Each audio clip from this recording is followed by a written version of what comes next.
पिघले हुए गरम गरम कांच को तुरंत ठंडा करना है, तुरंत। और पानी से ज्यादा अच्छा ये काम और कौन कर सकता है?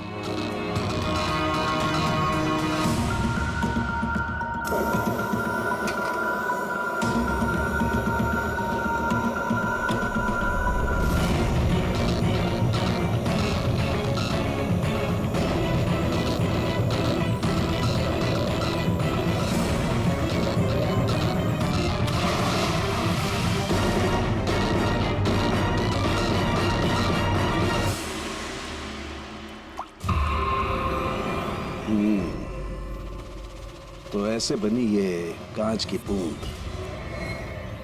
लेकिन जस्टिस राय की जिस बूंद से मौत हुई थी वो तो काफी बड़ी थी। ठीक है, मैं भी एक बड़ी बूंद बनाने की कोशिश करता हूं।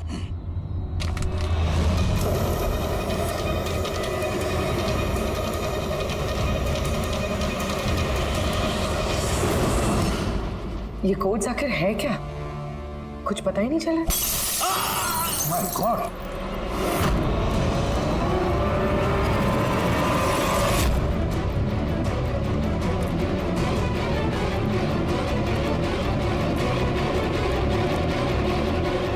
अरे सर, सालुंके साहब, क्या हुआ? सर क्या हुआ सर? सर ये सब हुआ कैसे? कहीं आप बॉम्ब तो नहीं बना रहे थे? हाँ, क्या? बॉस, जस्टिस राय को और जस्टिस लाल को जिस तरह के बॉम्ब से मारा गया ना, मैंने पता कर लिया बॉम्ब किस तरह से बनाया गया। बहुत आसान है। वो कैसे सर? अरे यार, सब कुछ यही पूछोगे, थोड़ी मरम पट्टी तो करने दो यार। बस कांच के इस बूंद जैसे आकार को सिर्फ एक ही तरीके से बनाया जा सकता है, गरम गरम पिघले हुए कांच को पानी में गिराकर। पिघला हुआ कांच पानी में गिरेगा और तुरंत ठंडा होकर के ये बूंद जैसा आकार ले लेगा। इसके इस आकार की वजह से ही इसे कांच के आंसू भी कहा जाता है। यार, ये कांच के आंसू के बारे में छोड़, कैसे बनते हैं? ये कांच का आंसू फूटा कैसे, ये बता पहले। वही तो पता करने की कोशिश कर रहा था बॉस। मैंने इस कांच के आंसू मतलब इस बूंद के अगले सिरे को बहुत मोड़ने की कोशिश की, लेकिन कुछ नहीं हुआ। उसके बाद मुझे याद आया, पार्सल के साथ मैसेज भी आया था और उस मैसेज में लिखा हुआ था प्रेस द टेल। मैंने ये इसकी दुम, इसकी पूंछ को दबाया, बम। आपको मालूम ही है सर, ये पूंछ दबाई और टूट गया, ये कुछ समझ में नहीं आया। मैं समझा। दरअसल ये सब कुछ होता है कांच के अणुओं में भीषण भौतिक तनाव की वजह से। जैसे ही कांच, गरम गरम कांच, पिघला हुआ कांच एकदम ठंडा होता है, इसके अणुओं में बहुत जबरदस्त भौतिक तनाव हो जाता है। और फिर इसकी पूंछ को जब तोड़ा गया तो जबरदस्त भौतिक तनाव की वजह से इसके अणु एकदम बिखर गए और बूम, ब्लास्ट। ये सब कुछ कोई आम आदमी जान ही नहीं सकता। इसे जानने के लिए भौतिक विज्ञान की अच्छी खासी जानकारी होना बहुत जरूरी है। यानी कातिल कोई ऐसा है जो ये सब अच्छी तरह से जानता है।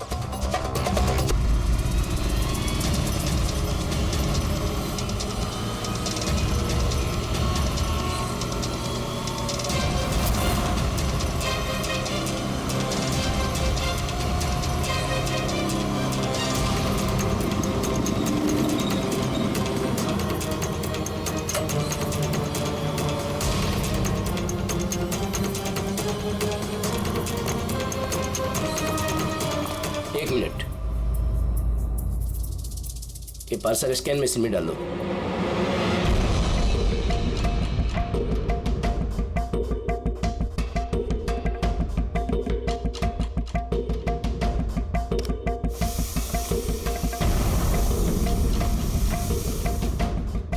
ये पार्सल रिसेप्शन में दे दो।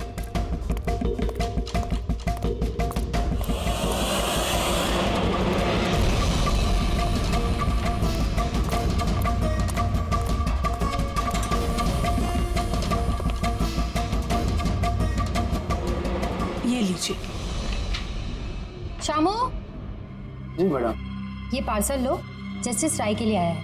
वो ऊपर प्राइवेट लॉज में बैठे हैं, उनको दे दो। बाप रे, जस्टिस राय, उनके पास कौन जाएगा? क्यों, क्या हुआ? अभी 10 बातें सुना देंगे। Check and met. राय, शतरंज खेलना भूल गए? ऐसी कोई बात नहीं है, मैं बस आज तगड़ा खेलने के मूड में नहीं हूं। और सुनो, तुम भी आज मुझे हराने की कोशिश नहीं करोगे, समझे? क्यों भाई, तुम्हारा जन्मदिन है इसलिए? बिल्कुल। बहुत अच्छा गेम खेला तुमने, एक और खेले? ठीक है।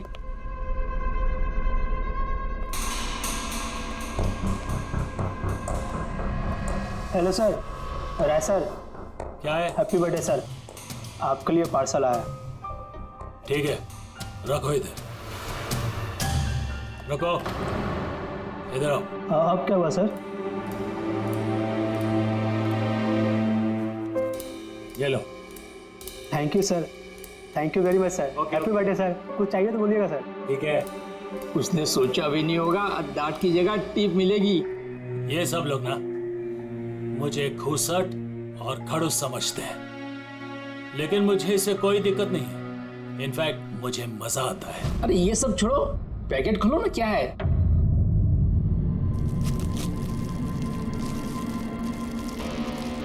ये है क्या? देश के सर्वश्रेष्ठ कानूनी दिमाग को सम्मान पूर्वक भेंट। कोई नाम नहीं? Press the tell.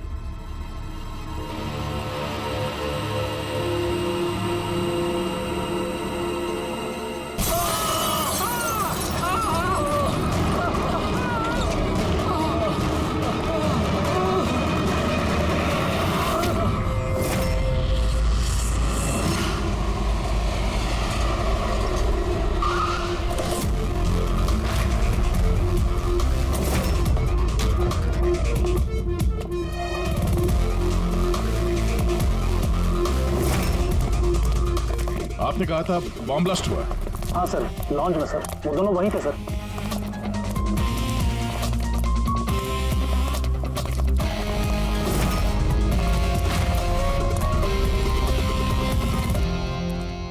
ये देखिए सर।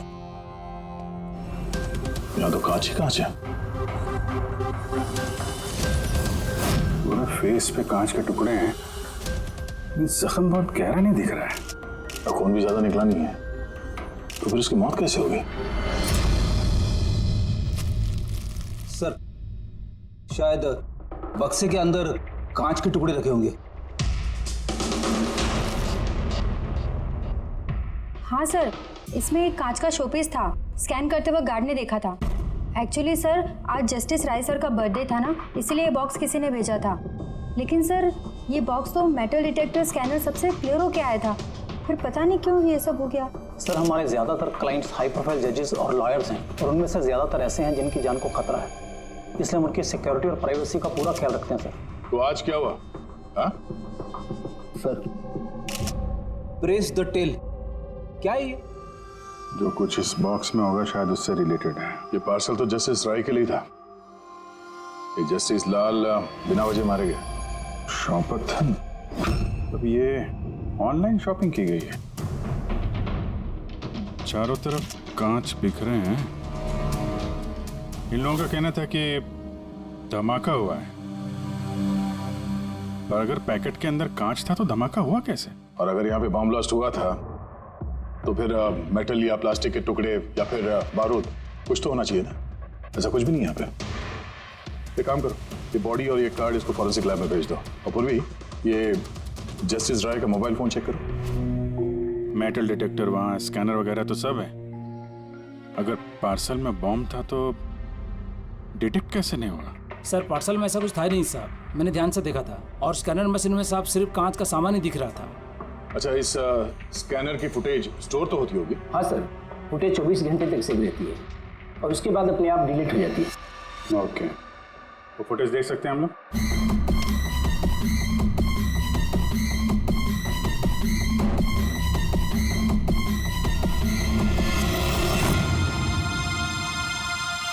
ये क्या?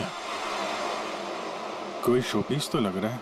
देखिए सर, कहीं कोई मेटल है ही नहीं और इतना पारदर्शी कांच ही हो सकता है। जब वो डिलीवरी बॉय आया था तब की फुटेज है?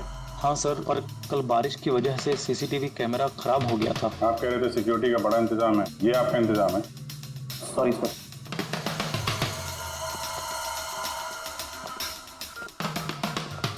अब दे के हमारे पास यही एक सुराग बचा है, वो कुरियर आईडी। बस चलो, एक छोटा सुराग तो हाथ लगा। बाकी फॉरेंसिक लैब में साड़ू के साथ भी कुछ ना कुछ जरूर ढूंढ निकालेंगे।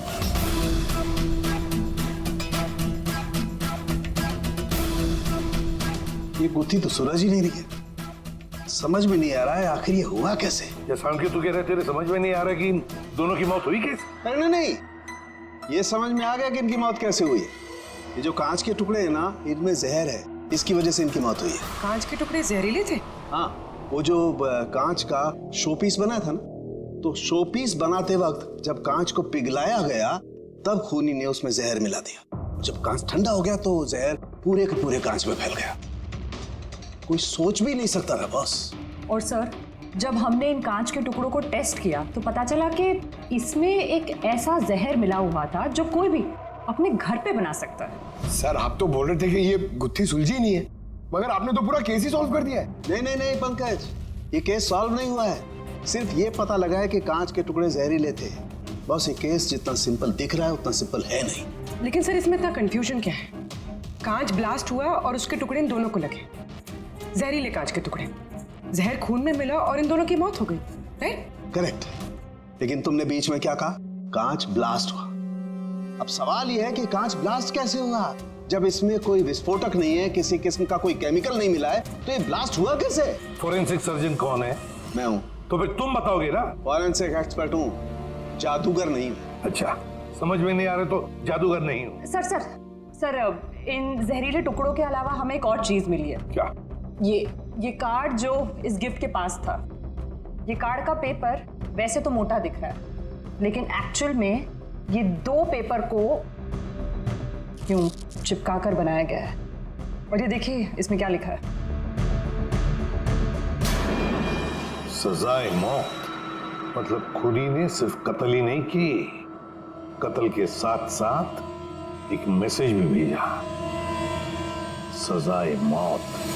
जो हुआ उसका बहुत दुख है हमें, पर ऐसे समय में भी हमें आपसे कुछ सवाल करने पड़ेंगे। जी मैं समझ सकती हूँ। आपको किसी पर शक है?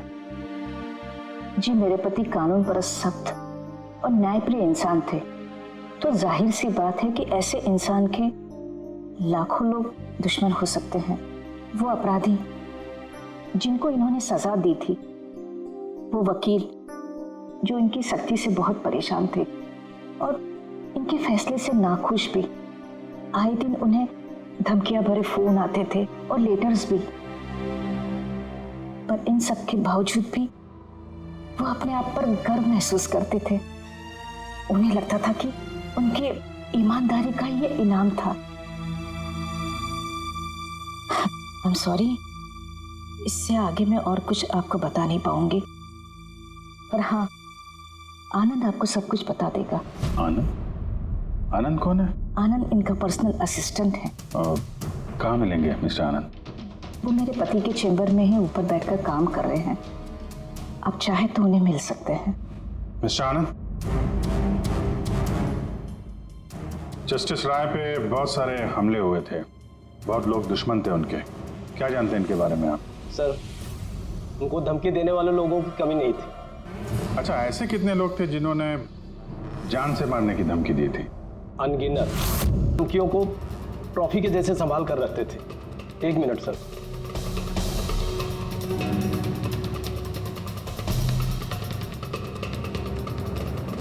ये रही उनकी ट्रॉफीज।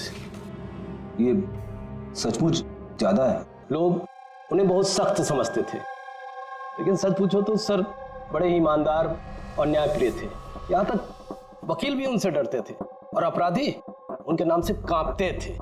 धमकी भरे खत तो ठीक है, लेकिन ये पत्थर और स्याही क्यों? कई साल पहले किसी ने खिड़की से पत्थर फेंका था, तो सर ने पत्थर भी रख लिया था। और ये स्याही की बॉटल? अरे सर, ये तो कुछ ही महीने पहले की बात है।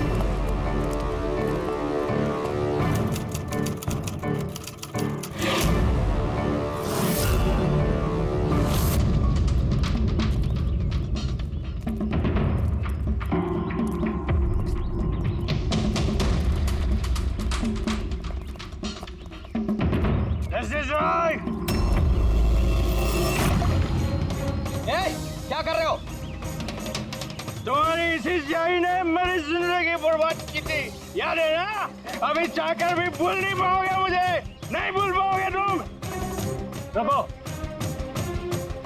आनंद जाके बॉटल लाओ। ठीक है सर। ओके। अब ये बॉटल सोवेनियर बनेगी हमारी स्टडी रूम में। Yes sir. कमल को इस हरकत की वजह से फिर से जेल हुई, शायद अब भी जेल में ही हो। बेटी, ये सारी चीजें अपने कब्जे में ले लो। और मिस्टर आनंद, जज साहब को जिन जिन लोगों ने धमकी दी है, सबकी डिटेल चाहिए हमें, सबकी लिस्ट चाहिए। यार वीरेन प्लीज यार, एक बार फिर से पता करो यार, शायद कुछ पता चल जाए। सर जब ये पॉसिबल है ही नहीं तो पता चलेगा कैसे?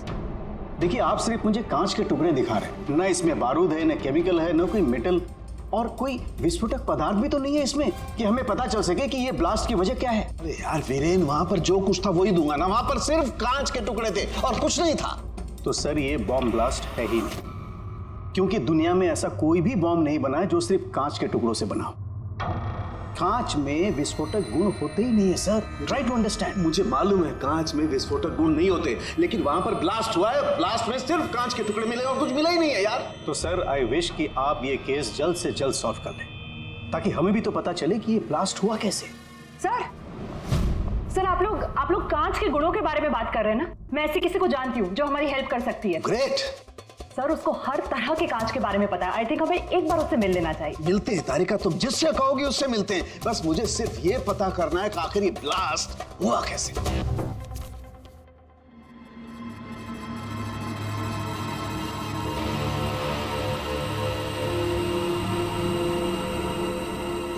हाँ भाई, कहाँ तक पहुँचा? सर बस 2 मिनट हो जाएगा, 2 मिनट। ओके, देखें पूर्वी को क्या मिला। फोन से कुछ पता चला राय साहब के? हाँ सर, कुछ अजीब से मैसेजेस मिले हैं जस्टिस राय और जस्टिस लाल के बीच। अजीब मैसेज? कैसे हैं? ये देखिए सर, ये मैसेजेस हैं या शायद कोई कोड्स हैं जो नंबर्स और लेटर्स को मिला के बनाए गए हैं। ये देखिए सर, ये मैसेजेस जस्टिस राय ने जस्टिस लाल को 2 बार भेजे, एक बार 3 महीने पहले और दूसरी बार सिर्फ 1 महीने पहले। अब या तो ये इन दोनों दोस्तों के बीच का कोई सीक्रेट कोड है, या तो फिर कोई ऐसी खास बात है जो जस्टिस राय जस्टिस लाल को बताना चाहते हैं। एक काम करो, ट्राई करो डिकोड करने के लिए, देखो कुछ पता चलता है क्या। हाँ, ये लिस्ट पूरी हुई? हाँ सर, जस्टिस राय के पीए आनंद ने जो हमें धमकियों के बारे में बताया था सर, उस हिसाब से हमने ये 3 सस्पेक्ट की लिस्ट बनाई है। 3 भागों में क्यों, क्या है? अब यहाँ पे जितने लोग हैं इनमें से सभी लोगों ने कभी ना कभी जस्टिस राय को धमकी दी है, और इनमें से ज्यादातर लोग जेल में भी है। लेकिन ये वनेश, ये एक मर्डर के केस में अंदर गया है और बाद में इसकी दिमागी हालत ठीक नहीं है, इसलिए इसे रिहा कर दिया गया। और ये कमल जी, इन्होंने जस्टिस राय पे स्याही फेंकी और इस जुर्म में इन्हें अंदर कर दिया गया। फिलहाल ये कहाँ पर है उसकी कोई जानकारी नहीं है। सर ये दूसरी लिस्ट जो है, इसमें से ये 3 लोगों को सजाए मौत दी हुई है सर जस्टिस ने, और ये अभी भी जेल में अपनी सजा काट रहे हैं। 3, ये चौथा, ये कौन है? सर ये है किशोर जी, इनके बेटे को जस्टिस ने 3 साल की सजा दी थी सर, और न्यूज़ में एक आर्टिकल आई थी कि ये सजा ज़्यादा देने की जरूरत नहीं थी, और इस वजह से वो शायद डिप्रेशन में होगा और उसने अपनी आत्महत्या कर ली सर। तो इस किशोर के पास अच्छी खासी वजह है बदला लेने की। और ये है धवन, ये एक वकील है पेशे से, और अजीब बात यह है कि पिछले साल इसने जस्टिस राय के कोर्ट में बहुत सारे केसेस लड़े, पर वो एक भी जीत नहीं पाया, सारे हार गए। तो कहीं ये हारा हुआ वकील बदला लेने के चक्कर में राय साहब को, हाँ ये भी हो सकता है कि ये कोई काबिल वकील ही ना हो। तो अब कुल मिला के हमारे पास बचते हैं 4 सस्पेक्ट, एक ये कमल, वनेश, किशोर और धवन। सर गिफ्ट भेजने वाले का पता चल गया, वो गिफ्ट कमल ने भेजी थी और शॉपेथॉन वालों ने कुरियर की आईडी से पता किया है। तो उनके पास उसका एड्रेस होगा? नहीं सर, एड्रेस का तो पता नहीं चला। कोई बात नहीं, कमल जिस जेल में था वहां से पता चल जाएगा, वहां चलते हैं।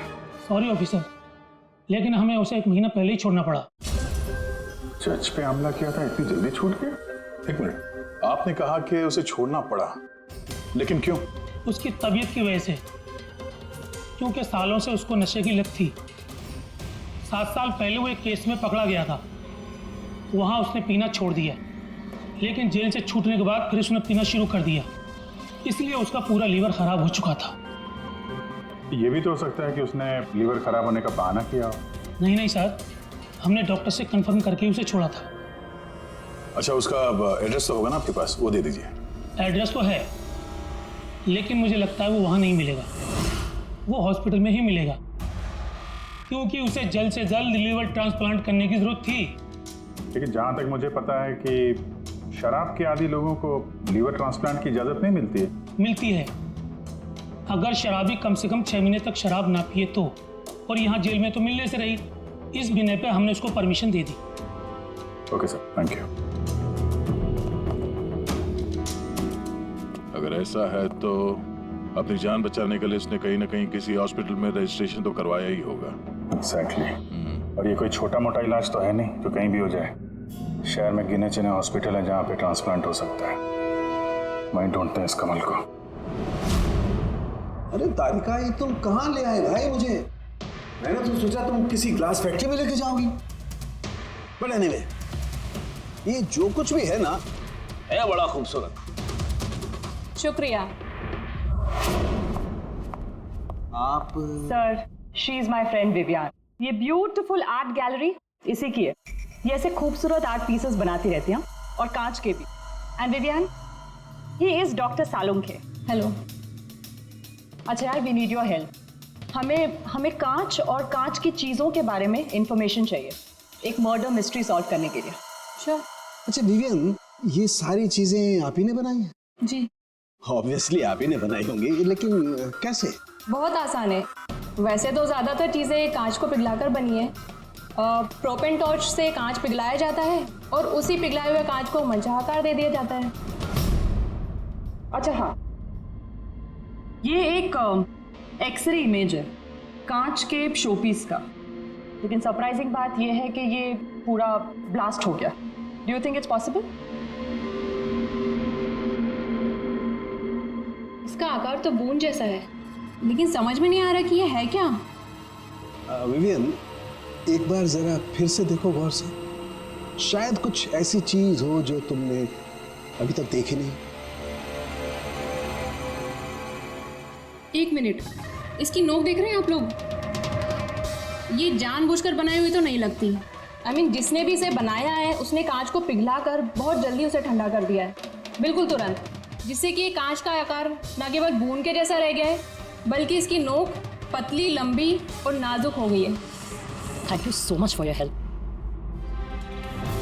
कांच को पिघला करके ठंडा कर दिया गया, तुरंत तुरंत, जैसे वो बूंद बनी। My God.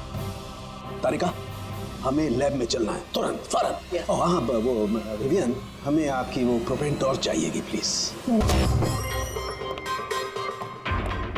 डॉक्टर पुनीत अपनी केबिन में है? हाँ सर है। Thank you.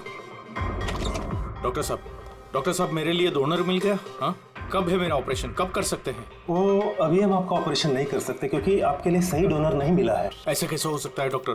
मेरा नाम लिस्ट में सबसे पहले था।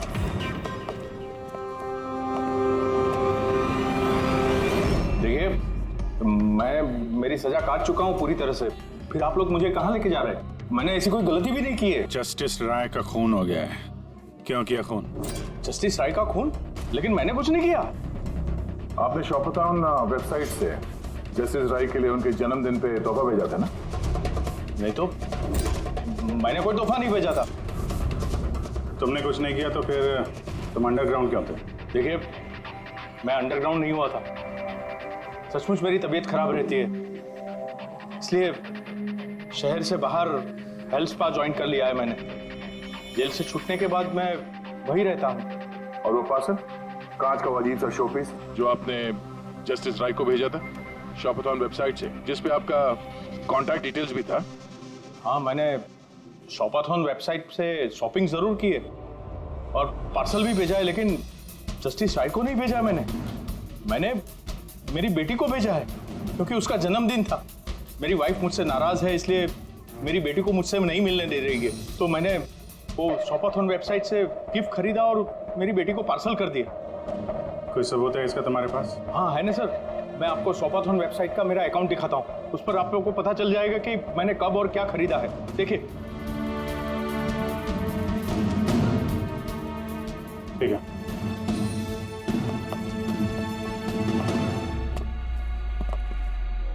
ये आदमी तो वाकई सच बोल रहा है। इसने तो वो गिफ्ट अपने बेटी के लिए खरीदा था, और वो भी जस्टिस राय की मौत के 2 हफ्ते पहले।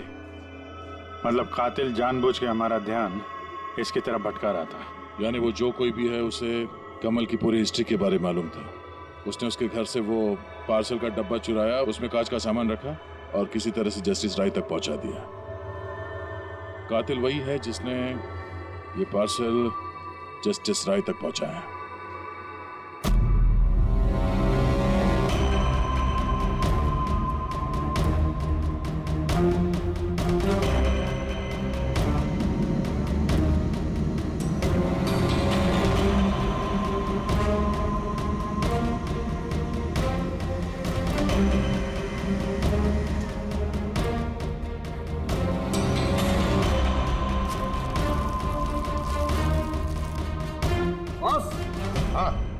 एक मिनट जरा, तो से देखो, इस एड्रेस के नीचे की तरफ एक और एड्रेस, और ये दोनों पते अलग अलग हैं। डैम इट, एक सुराग मिला था वो भी गलत निकला। मतलब कमल बेकसूर है। बस मैं इस कागज को लैब में ले जाकर के अच्छी तरह से चेक कर लेता हूँ। ठीक है सब मिल गया। एक सबूत गया तो दूसरा मिल गया, कोड डिकोड हो गया। कोड में क्या है? सर वो कोई कोड्स नहीं है, सिंपल मैसेजेस है। उन दोनों डेट्स पे जब जस्टिस राय ने जस्टिस लाल को मैसेजेस भेजे थे, उन दोनों डेट्स पे 2 बातें कॉमन थी। कौन सी बात? सर पहली बात, उन दोनों डेट्स पे दोनों जजेस में से एक शहर से बाहर था, और दूसरी बात, उन दोनों डेट्स पे संडे था। जिस दिन कत्ल हुआ है उस दिन भी संडे था। Exactly sir. और मारे जाने से पहले वो दोनों शतरंज खेल रहे थे। यस। जो मैसेजेस जस्टिस राय ने जस्टिस लाल को भेजे हैं वो कोई कोड्स नहीं, शतरंज की चालें थी। वो दोनों चाहे कहीं भी हो अपना शतरंज का खेल जरूर पूरा करते थे। जहां छोड़ा अगली बार वहीं से पकड़ते थे। मतलब दोनों भी जजेस संडे के दिन शतरंज खेलते थे, और ये बात कातिल जानता था, इसीलिए उसने उसी संडे को खुद अपने हाथों जाकर वो पार्सल डिलीवर किया। वो जानता था कि जस्टिस राय वहां होंगे। सर वो ये भी जानता था कि जस्टिस लाल भी वहां पे होंगे। बिल्कुल सही कहा तुमने अभिजीत, बिल्कुल सही कहा। हम तो ये सोचकर चल रहे थे कि कातिल ने जस्टिस राय पर हमला किया, पर उस एक्सप्लोजन में जस्टिस लाल की जान बेवजह चली गई। हालांकि असली बात तो ये है, कातिल चाहता था कि जस्टिस राय के साथ साथ जस्टिस लाल को भी खत्म कर डाले। किशोर, जतिन, भुवनेश, इन तीनों की कुंडली निकालो, देखे तो सही कि इनमें से किसी के पास कोई वजह थी इन दोनों जजेस को मारने की। और फिर धवन, पता लगाओ उसके सारे के सारे केसेस उसने जस्टिस लाल के कोर्ट में लड़े थे, वो क्या है और किसके हैं। सर, हाँ सर, धवन के बारे में पता करके आ रहा हूँ। जस्टिस लाल के कोर्ट में सर वो 100 में से 75 केसेस आ रहा था। सर, हाँ सर, जतिन के जेल रिकॉर्ड्स मिल गए।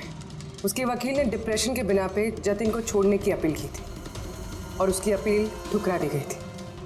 जज कोई और नहीं, जस्टिस लाल ही थे। तो जतिन के पिता किशोर के पास अच्छी खासी वजह है कत्ल करने की, पर इतना पेचीदा प्लान वो बना पाएगा? वही तो सर, किशोर एक स्कूल टीचर है, उसे कैसे पता होगा कि कांच के आंसू से किसी की जान जा सकती है? ये तो इस बात पर निर्भर है कि किशोर मास्टर जी स्कूल में कौन सा विषय पढ़ाता है। पता लगाओ ये कौन सा सब्जेक्ट पढ़ाता है स्कूल में। रेबा धवन की, उसके पास तो एलिबाई है, तो बस इन दोनों के एलिबाई फिर से चेक करो अच्छी तरह से। बच्चों, आज मैं तुम्हें एक नया एक्सपेरिमेंट सिखाऊंगा। जानते हो किसका? कलर्स का experiment. Ready?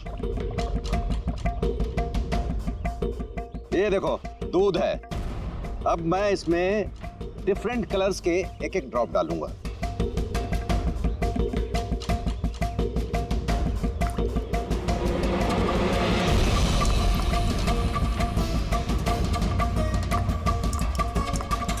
Now come here. देखो बेटा, अब जब मैं ये बड इसके अंदर डालूंगा तो तुम्हें देखने को मिलेगा कि अणु किस तरीके से प्रक्रिया करता है। देखो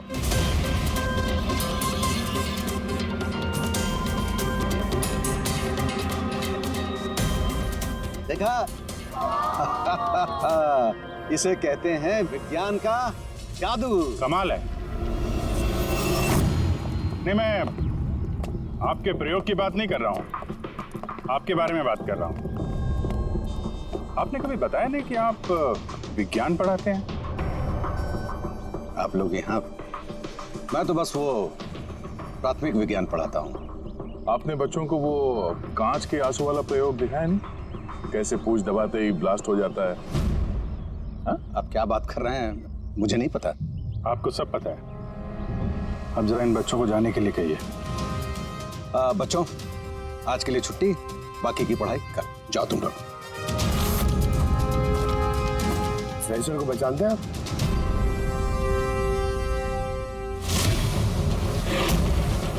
रविवार याद है आपको, जिस दिन टीचर पेरेंट मीटिंग थी? और उसी दिन जस्टिस लाल और जस्टिस राय का खून भी हुआ था। उस दिन आप आए नहीं थे, एब्सेंट थे। इस केस में जिन लोगों पे हमें शक था उनकी एलिबाइज, यानी कत्ल के वक्त वो कहाँ थे, किसके साथ थे, उसका पूरा ब्यौरा सबूत के साथ हमारे पास है, सिवाय आपके। रविवार को आप कहाँ थे? मैं घर पे ही था। मेरी तबीयत नहीं ठीक थी, इसलिए मैं जा नहीं पाया। झूठ। आप घर पे नहीं, क्लब हाउस में थे। जस्टिस राय को वो पैकेज डिलीवर करने गए थे। अगर मैं मान लूं कि आप ठीक कह रही हैं, कोई सबूत है आप लोगों के पास? सबूत तो खैर अभी नहीं है। अच्छा, ये जो आप ये जो प्रयोगशाला यहाँ बनाया हुआ आपने, यहाँ पे जो बच्चों को दिखाते हैं, इसके अलावा कहीं प्रयोग करते हैं या यही जगह है? नहीं, बस यहाँ पे यही एक खुली बड़ी जगह है जहाँ मैं बच्चों को कुछ इंटरेस्टिंग प्रयोग बताता हूँ। अच्छा,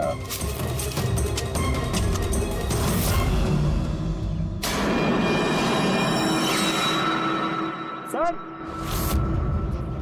आप अंकल? अरे आप लोग वहां कहाँ जा रहे हैं?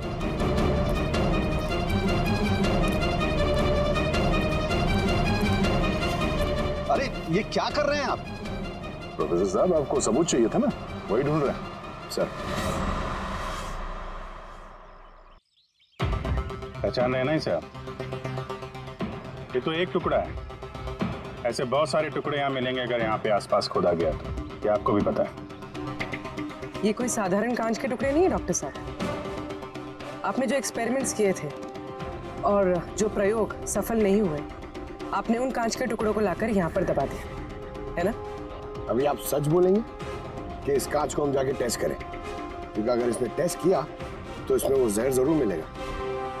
हाँ, मैंने ही उन दोनों को मारा है, क्योंकि उन दोनों ने मिलकर के मेरे बेटे को मारा है। मैंने उसी वक्त ठान लिया था कि इन दोनों से अपने बेटे की मौत का बदला लूंगा मैं।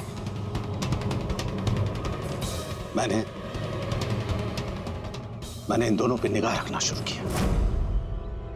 एक दिन बच्चों के लिए इंटरनेट पे कुछ अनोखे प्रयोग ढूंढ रहा था मैं, तभी मुझे ये कांच के आंसू का प्रयोग मिला।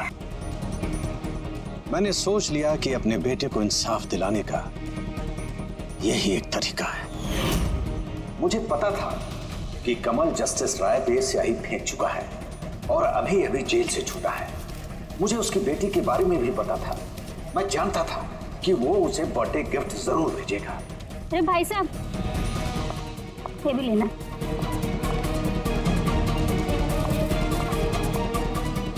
बस उसी गिफ्ट का डब्बा मैंने वहां से उठा लिया और अपने प्लान को अंजाम दिया। मैंने उसे बहुत सावधानी से पैक किया।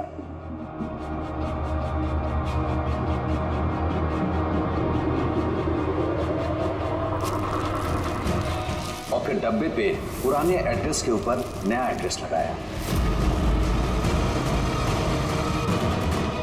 फिर मैंने उन दोनों की मौत का सामान वहां पहुंचा दिया। मुझे जो करना था मैंने कर दिया। मैंने उन दोनों से अपने बेटे की मौत का बदला ले लिया, उसे इंसाफ दिला दिया। इंसाफ नहीं, सिर्फ बदला था। इससे ना तो तुम्हारे मरे हुए बेटे की आत्मा को शांति मिलेगी और ना ही उन बच्चों को जो तुम्हें अपना गुरु मानते हैं। हाँ, तुम्हारी इस गलती से उन्हें सबक जरूर मिलेगी। अपनी बची हुई जिंदगी जेल में काटते हुए शायद आप भी अपना सबक सीख ही लेंगे।